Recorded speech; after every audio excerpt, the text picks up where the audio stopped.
Yemen's capital Sanaa, October 9, 2014. This suicide bombing has been carried out by Sunni terrorist group al-Qaeda in the Arabian Peninsula. Al-Qaeda is the sworn enemy of the Huti Shiite rebels, a guerrilla force which for over a month now has been in control of the Yemeni capital. While Huti rebels seek to rule over the entire territory, Al-Qaeda poses as the only force that can stand against them. The major risk facing Yemen is a total breakdown of the country, mostly between the northern and southern parts of the country. But once the country starts splitting up, who knows where it could end? Just look at Syria. Ever since 2012, the Arab Spring, and the negotiated departure of former President Saleh, Yemen has been in a state of constant instability. And for the Huti Shiite rebels who hail from northern Yemen, this instability was synonymous with great opportunities. They had been at war with the central government for years, but in a few months' time, they managed to form a large armed political movement, Ansarullah, the supporters of God. At the same time, they positioned themselves as the rightful heirs of the Arab Spring protests. Denouncing the cost of living and rampant corruption, they mobilized tens of thousands of supporters in the Yemeni capital. It was easy to get to Sanaa. The Houthis had surrounded Sanaa for years. They were present. There were major protests.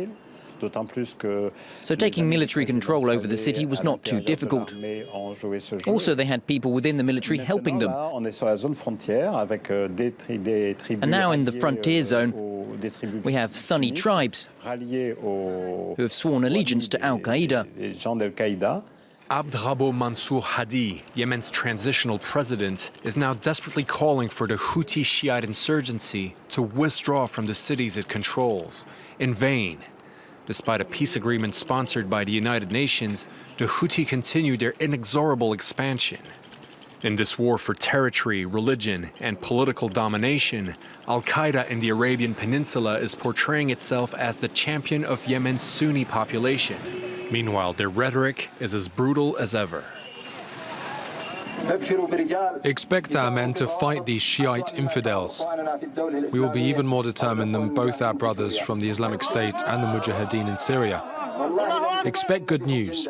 We will burn them alive with our explosives. I swear to Allah. Since 2009, al-Qaeda's presence in Yemen has been strong, as they vow to fight not only against the Huti Shiite insurgency, but also against the Yemeni state. Attacks which are filmed and broadcast as propaganda material. Here is a young suicide bomber.